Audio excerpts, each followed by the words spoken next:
I was just talking to a guy who asked me about the fundamental decision processes we use to catch fish every time we're filming Fishful Thinker television. And I thought we should talk about that on this episode of Fishful Thinker, the podcast. I'm Chad LaChance, and you're listening to Fishful Thinker, the podcast. All things fishful, all the time. Hey guys, Chad LaChance here. Thanks so much for tuning into this episode of Fishful Thinker, the podcast, brought to us once again by the fine folks at Sportsman's Warehouse. Visit them at sportsmans.com or any one of 140 plus stores nationwide. They will ship store direct to you, and they have the big hunt sale going on right now. So if you happen to do some hunting as well, now's an excellent time to get yourself stocked up. And don't forget about the fine folks at Peterson Toyota in northern Colorado here.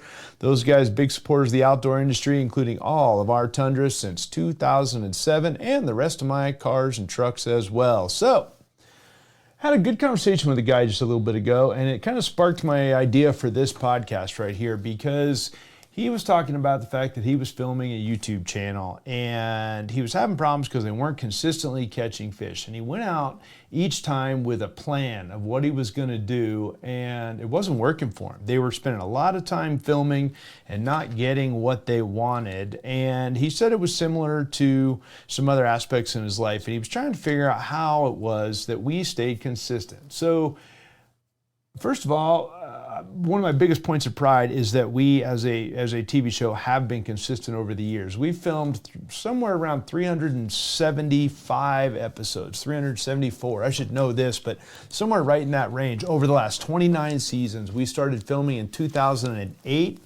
and we filmed either 13 or 26 TV shows every season since. And there's typically 2 seasons a year. So we've stayed busy. We've stayed prolific, let's just say, in terms of filming. And we have been, knock on wood, knock on my big oak desk here, knock on wood, has been very consistent over the years with very few actual train wrecks while we were filming. There's been a few, don't get me wrong, and anyone that tells you not is wrong. We've been weathered, the fish have beat us, we've had equipment problems, we've had things that have gone wrong over the years, but by and large, when we set out to get a TV show, we get them done. And I hesitate to even say that because of jinxing myself, and my last name's LaChance. I'm very superstitious, but most of the time we've been very successful, or successful enough to get 22 minutes and 30 seconds of content that is relevant and useful on public water. So that's something that I take very seriously. And then when I really started thinking about it, when I was trying to explain it to this kid, and before you can explain something, you have to fully understand it.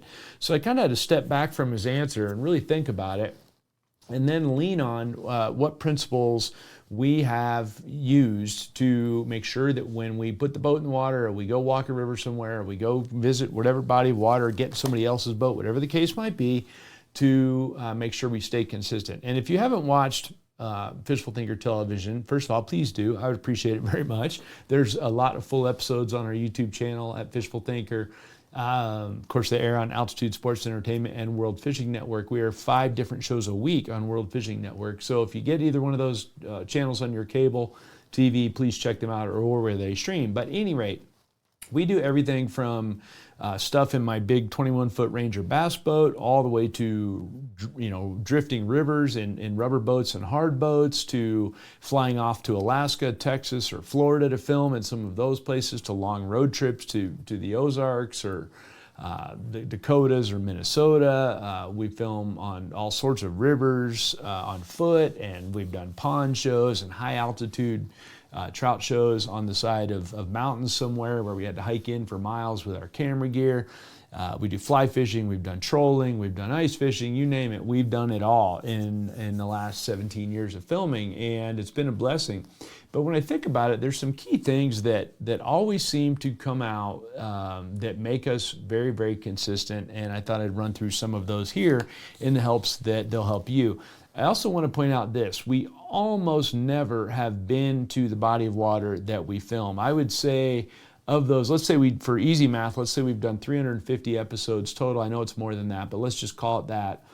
I would say no more than about 50 of those have we been to the lake before, or the river, or whatever the body of water is, have we ever been to before. Maybe 75.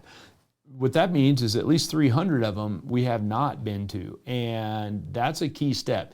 Very few cases do we hire guides. When we hire guides, it's for one reason and one reason only, and that is we need their boat. Actually, I should say two reasons. We either need their boat or their permit. And when I say their permit, it's because filming for a television show, and don't ask me why this is, but people get away with it in YouTube, but not for television.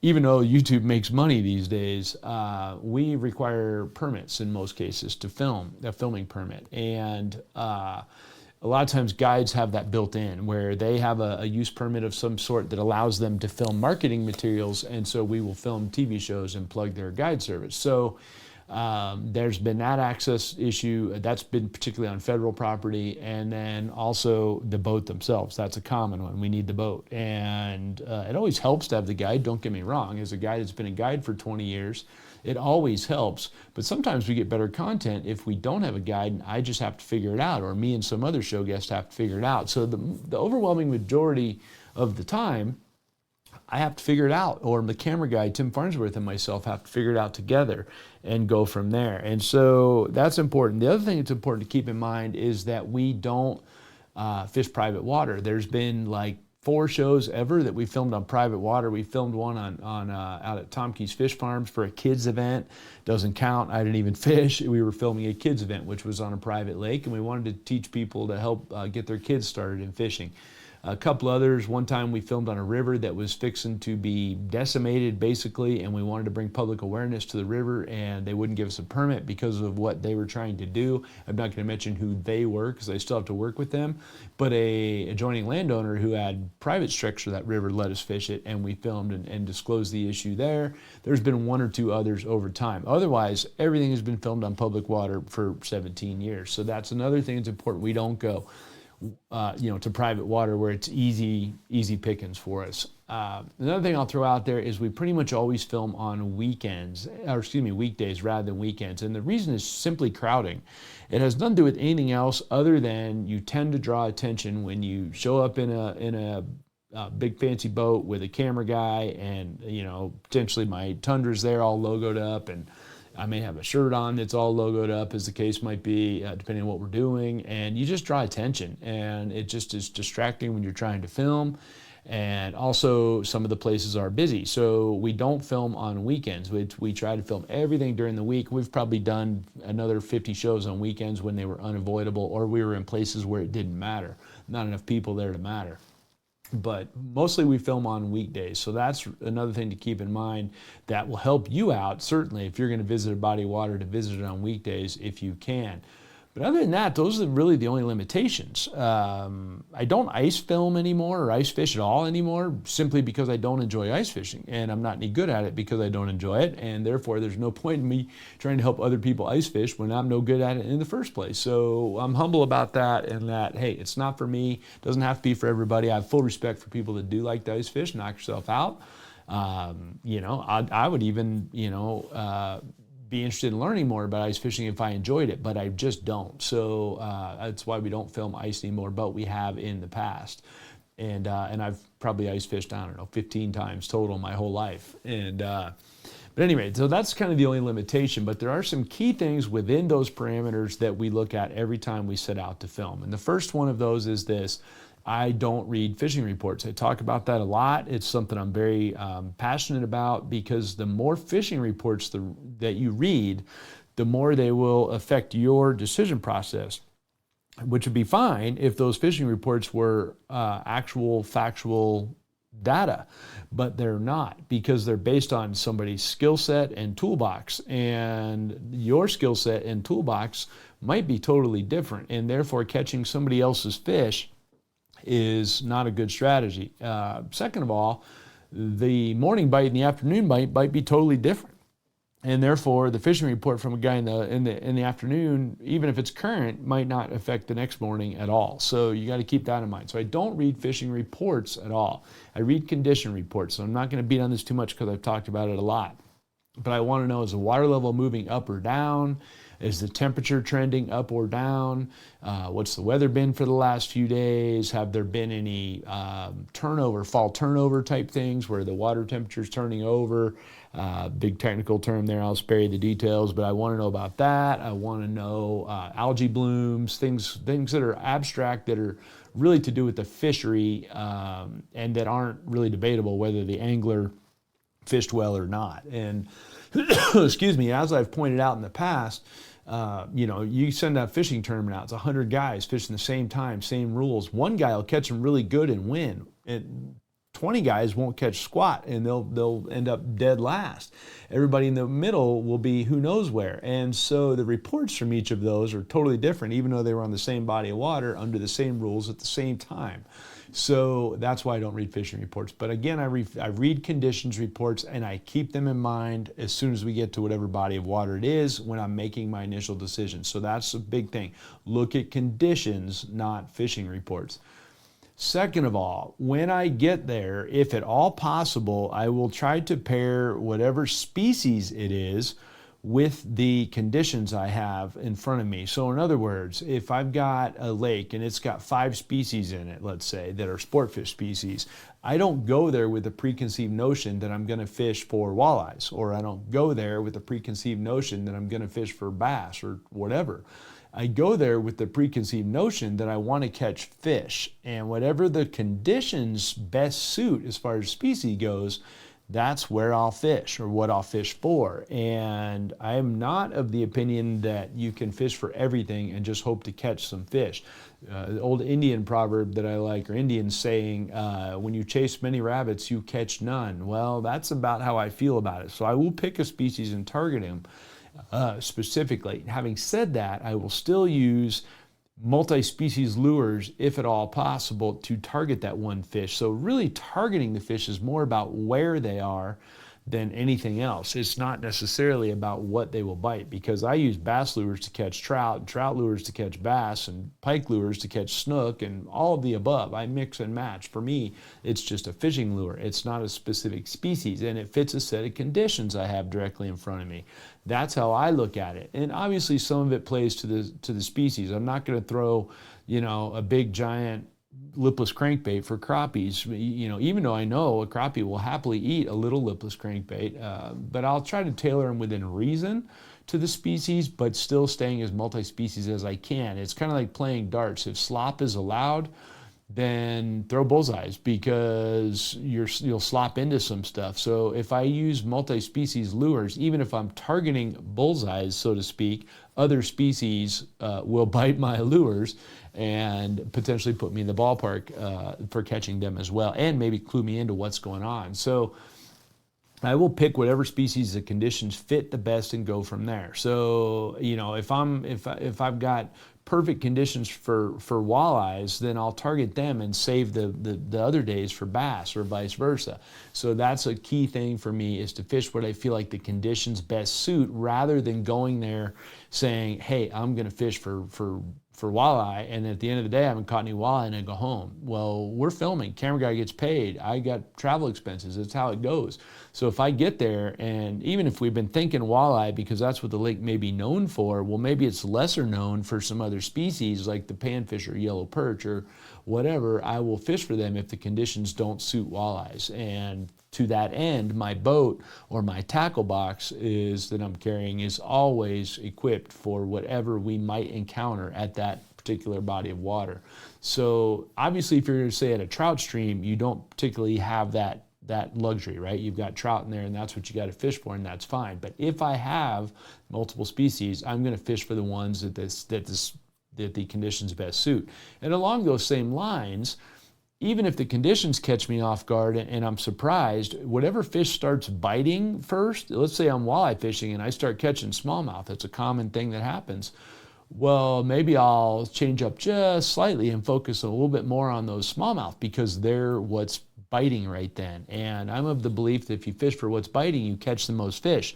Well, if I have to get a TV show done every time I'm out there, because again, the camera guy is going to get paid, travel budget doesn't change, permit didn't change, all those things I have to spend money on to go get my content, doesn't go away if I don't catch them. So I'll focus and make sure that I get them caught, and as opposed to whatever. And we have a basic theory on how many we have to catch to fill out our 22 minutes and 30 seconds, which is exactly what any 30-minute television show is of actual content once you back the commercials out. So we have a basic formula that we try to follow, and I will try to capitalize on that. But again, if I'm targeting, let's say I'm targeting trophy trout, which I was just doing the other day, and started catching yellow perch instead, well, geez, that's fine. I'll settle in and catch yellow perch. I love all fish equal when it comes to that. As long as I can get educational content out of it, I'm good to go. And a lot of people like to catch yellow perch just like they like to catch trout. So I don't have that notion that I have to catch one species over the other species. That's an important thing. Another thing, I don't profess to be good at everything when it comes to lure presentations. There's a lot of presentations that I'm not very good at because I don't focus on them. There's others that I consider myself to be very proficient at because they are core ones for me. So whenever we're filming, or if you're a tournament guy, this should apply to you for sure. I fish with my confidence stuff. I do not experiment a whole bunch when we're filming. If I haven't caught a whole bunch of fish on a particular presentation, a film day is not the day to break it out and start using it. And the reason is this, same as a tournament day. I need to catch them. You practice and you experiment on your off days, not when you're on the clock or when you're in the tournament. So if I'm not very good at throwing a widget for largemouth, well, then I'm not going to throw that widget while I'm trying to film. I'll throw that widget on a practice day a bunch, or on a bunch of practice days, until I get a feel for it and what it does and doesn't do, where my confidence is, things like that. And then I will take it out on the days when I'm on the clock. And the other reason that that's important, besides just the catching aspect, the fact that I have confidence, and confidence catches fish, that's a big thing. If I know how a lure performs, I know my confidence level is good that if I get it in front of the fish, they'll either bite it or they won't. And if they won't, it's the wrong presentation, not that I'm working it wrong.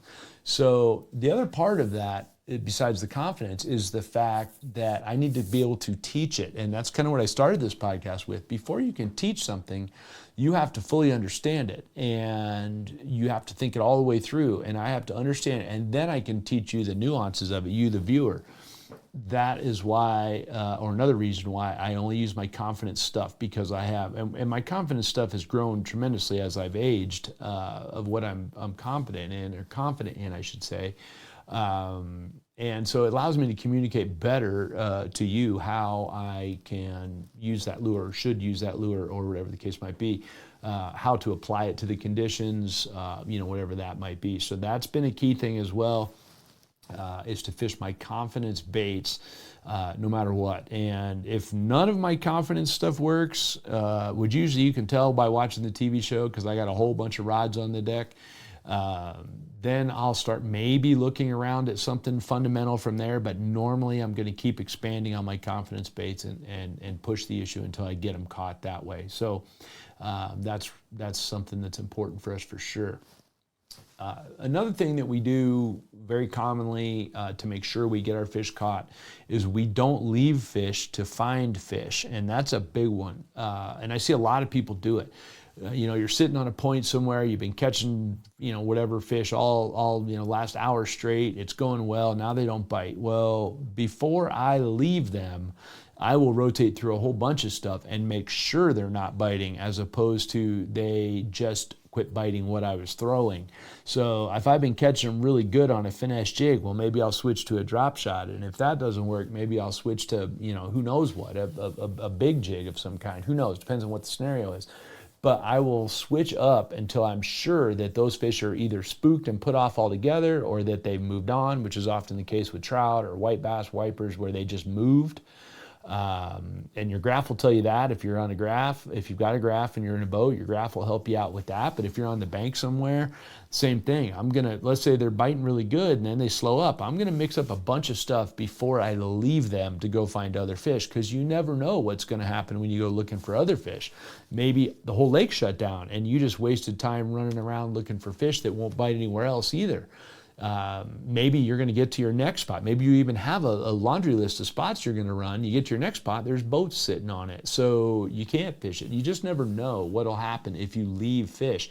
Or you go looking for others, you don't find them, you want to come back to the ones you're on, and then there's a guy sitting on the fish you left. So those kinds of things we avoid. So if we're filming and we're on a spot and I need, a couple more fish to fill out my content for the day, I'm not leaving fish I'm sitting on until they have beat it out of me. I will stay there and I'll mix it up. I maybe expand a little bit in circles around it. I'll mix up presentations. I'll mix up colors. I'll mix up all kinds of stuff before I leave to go find other fish, unless there's just some reason that I'm leaving to go find other fish, like we want to, or we've caught so many of these and they're biting so well that there's no point in recording more of these. We're going to go try something else to expand on the variety in our content. I'll do that commonly. But if I haven't got a full show's worth of stuff, I'm not leaving a spot. And there's been a whole bunch of TV shows we've done over the years where the whole TV show is filmed in a 50-yard circle, regardless of what it looks like, because I caught plenty of fish to get my points across. And that's really what it comes down to. At the end of the day, I'm just trying to teach you. I'm not trying to show you how good I am at fishing. So if I can make my 5 key points with 5 key fish and I can illustrate them well, then so be it.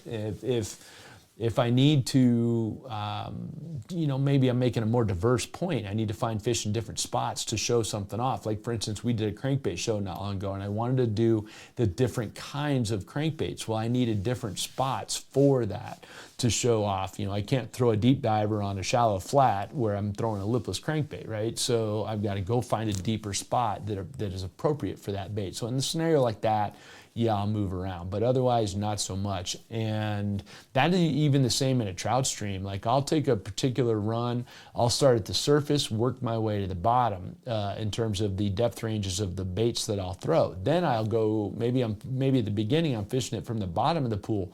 Then I'll go out of the river all the way around to the top of the pool or the run and fish it the other direction. So all of my presentations are going completely different direction. I'll do things like that. I'll change casting angles a lot, but I rarely will leave an area known to hold fish until I've got plenty of those fish caught. And that, I think, is an important thing as well to keep in mind. Another thing, and this one I almost feel bad saying because I say it so often, but I'm going to say it anyway. I drill on accuracy and line control all the time. I get these questions all the time about secret lures and secret spots and, oh man, what lure do I need? What spot did it? No, what you need to focus on is casting accuracy and line control. Unless you're just trolling, at which point line control is actually still a thing. But rest of the time, being accurate and in control with your lures will catch you more fish. In control of your line isn't as basic as it sounds. I'm talking about in control of your line between your rod tip and your jig. I'm talking about in control of your line during your cast, so you don't have big bows in your line and things like that, or twists, things like that. I'm talking about being in control so that you can feel your jig, whether it's on a tight line or a semi-tight line, so that you know it's bit if it's on a semi-tight line or even a slack line. All of those things, that's line control. Accuracy is a little more self-explanatory, but again, accuracy. And this is part of the reason I say that bass fishermen, guys that are hardcore bass guys, particularly largemouth bass guys, are the most accurate casters out there. And there's going to be some guys that are going to yell at me for saying that, but I can tell you right now that a really good bass guy is an extremely accurate caster in all kinds of conditions, at close range, at long range, and everywhere in between. They're also very adept at line control. And so I'm of the opinion that if you take a really solid bass guy and you put him on a trout stream somewhere, even if he's never seen a trout in his life, he's going to catch some fish because he's going to be very accurate and he's going to be in control. And conversely, you put somebody that's not accurate and in line control, I can put them in a pond slam full of fish and they won't catch many of them because they'll be tangled, they won't know their bit, they won't know where their lure is. Focus on accuracy and line control. And after all the years of doing this, I still practice accuracy in the winter and line control all the time. So accuracy and line control are really, really important. Another thing that's important that gets underrated is your sunglasses. And sunglasses are so important, and we have very high quality sunglasses. I've worn Costas since I was in college, and I'm 53 years old. Costa was only founded in '83. I started wearing them in like '92. So I've been with that company a long time, and there's a reason, because their glasses are tailor-made for water applications. Whatever color of the water it is, whatever the sun you're dealing with, they make a lens for that. The reason that's so important is it allows me to see the surface glare. I can see my line on the surface. I can see for more of my line watching situations. It helps me with accuracy. It helps me see changes in bottom content. It helps me see brake lines, weed edges, rocks I don't want to run into with my boat, all kinds of things. A good quality pair of sunglasses is something a lot of anglers aren't willing to spend the money on, particularly in freshwater. And I think that's crazy. I honestly think that if you cut back on your lure selection, got a really good pair of glasses, and focused on accuracy and line control, you would catch more fish and then buying another $200 worth of lures. So that's just my opinion, based on, again, the fact that I need to be able to see my line. I need to be able to see what's going on, with the only possible exceptions of that being, again, trolling. And even there, I want to be able to see the weed lines or the breaks or whatever, watercolor changes for mud lines, things like that. And a good quality pair of glasses will do that for you. So those are the most critical things for us. The other thing I'll throw out there is we try to film everything on a full moon, a new moon, or a half moon. So whenever we're scheduling our filming for the year, we schedule it around the moon phases. You're just most likely to get productive bites around the moon phases. That's not a solid black and white thing, but it's something we strive for. And over the years of doing this, I think it's probably helped us more often than not. So that's something else that we do. And we'll also try to film when we visit places with specific bites. So for instance, if I'm going to go to a reservoir in central Kansas, I might try to time that around a full moon in May, where I know I'm going to get shad spawning, and therefore you're going to have some fish in predictable places. Or maybe I'm going to brown trout, lake somewhere where, okay, well, I'm going to time that for October, where maybe I got brown trout that are sniffing out inlets, those places they might go spawn in the long run. Or walleyes on a dam in April, right? It's whatever are known things, seasonal things that I can capitalize on by visiting at specific times of the year. So we do that as well. I try to avoid fisheries at off times. When I say off times, times that aren't peak times. So I try to avoid that. You can't always avoid weather. You can't always avoid massive cold fronts or the ditch rider deciding to open the outlet and let water out of the lake randomly, which we've run into a few times, things like that.